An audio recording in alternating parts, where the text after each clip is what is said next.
일론 머스크가 트위터의 지분을 사들였다. 그런데 이 사들이는 과정에서 신고를 좀 늦게 했다라는 이야기 저희가 이미 보도해드린 바 있죠. 원래 증권거래위원회 SEC가 요구하고 있는 규칙에 따르면은 증권을 매수하는 경우에 특히 5% 이상의 지분을 매수한 상장된 회사의 5% 이상의 지분을 매수하는 경우에는 그런 경우에는 10일 안에 신고하라라고 되어져 있습니다.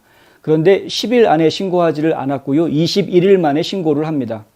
그것을 놓고 벌금형이 있을 것이다 라는 이야기까지 저희가 해드렸습니다만은. 그런데 일론 머스크가 벌금 받는 것 가지고는 만족이 안 됐던 사람들이 있는 것 같습니다.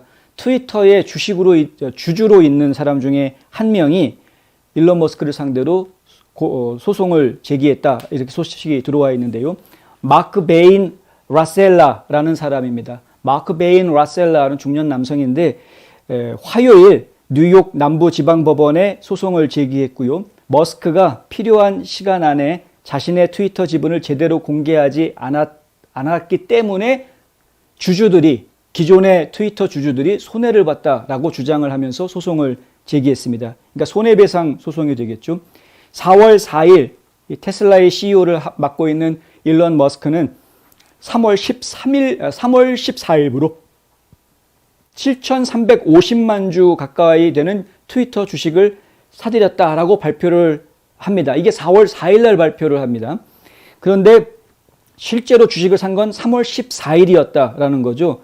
그러니까 21일 만에 발표를 하게 됐다. 이렇게 되는 겁니다. 원래는 열흘 안에 발표해야 되니까 3월 14일 날 샀으면은 3월 23일까지는 발표를 해야 되는 겁니다. 주식 샀다고.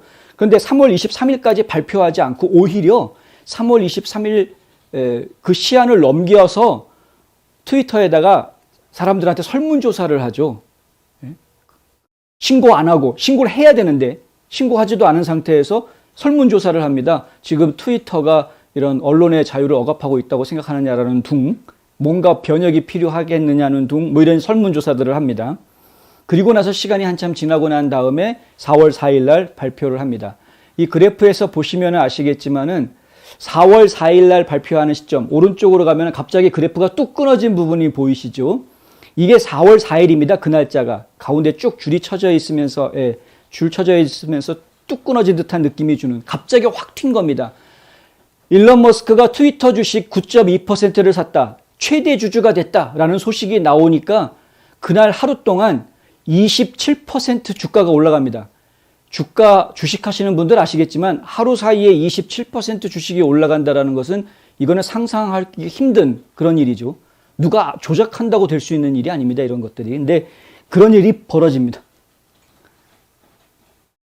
지금 이 소송을 제기하고 있는 마크 베인 라셀라가 하는 이야기는 뭐냐면 만약에 일찍 발표했다면 그러면은 그 사이에 예를 들어서 정식으로 발표를 했어야 되는 원래 규칙에 따르면 3월 23일까지인데 3월 23일부터 4월 4일 사이에 주식을 판 사람이 있다는 거죠. 본인이 그랬답니다. 본인이. 3월 23일에서 4월 4일 사이에 트위터 주식을 일부 매각을 했다라는 겁니다. 그런데 만약에 일론 머스크가 주식을 그렇게 많이 샀다라는 걸 알았다면 안 팔았다라는 거죠. 안 팔았을 텐데 뭐 이러는 겁니다. 지금 상황이. 지금 보시면 아시겠지만은 3월 달에 이게 바닥을 기고 있었습니다. 바닥을 기고 있다가 이게 충분히 매각이 지금 여기 살짝 올라가는 순간이 있었죠. 아마 이때 팔았던 것 같은데 요때는 이미 이제 거래가 많이 이루어지는, 그러니까 이제 머스크가 주식을 왕창 사들였기 때문에 거래가 많이 이루어졌던 시점이었던 것 같고요. 거래가 많아지다 보면 자연스럽게 어느 정도는 주가가 튈 수 있는 부분이니까. 근데 그럼에도 그 뒤에도 계속해서 지금 거래들이 있었던 겁니다. 요때 팔았던 사람들. 요때 판 사람들은 사실 손해본 거다 이거죠. 만약에 그게 주식을 많이 사들인 사람이 머스크라는 걸 알았다면은 안 팔았을 사람들이라는 이야기입니다. 그런데 몰랐기 때문에 팔았다. 그래서 결국은 손해봤다. 그러니까 기회비용을 손해봤다라는 이야기나 마찬가지인데 일단 법원에 이 소송이 들어가 있고요. SEC 규정을 어긴 것은 분명하기 때문에 하지만 이제 법원에서 어떻게 판정이 나올지 모르겠습니까? 그렇다 하더라도 SEC 규정을 어긴 것에 대한 벌금을 내는 것으로 머스크의 의무는 다했다라고 할지 아니면은 머스크가 이렇게 SEC 규정을 어김으로 인해서 손해본 주주들에 대해서 주식 손해본 부분도 메꿔줘야 된다, 손해배상해야 된다라고 판결이 나올지 이거는 저희가 지금 모르겠다. 어쨌든 일론 머스크는 뭐 엄청난 부자이기 때문에 자산이 뭐 2,500달러, 2,600억 달러, 2,500억 달러, 2,600억 달러, 억 달러입니다. 2,500만 달러가 아니고. 그러니까 엄청난 자산을 가지고 있기 때문에 뭐 손해배상 해주라고 해도 뭐 큰 문제가 될 것 같지는 않습니다만은 하여튼 이런 시끄러운 일이 좀 벌어졌다. 이런 시끄러운 일들이 좀 벌어지고 봐야 되겠고요. 일단 주식이 그때 왕창 뛰었다가 또 갑자기 또 이제 떨어지는 모습들을 보여주죠. 근데 아주 많이 떨어지지는 않고 상당히 많은 요 정도 갭이 있는 상태에서 요 상태에서 계속 유지될 것으로 보입니다. 그러니까 이 밑바닥에 있던 수준을 갖다가 한 단계 올려서 이 정도 수준으로 좀 올려서 가게끔 그렇게 역할을 하게 될 것이 분명하고요.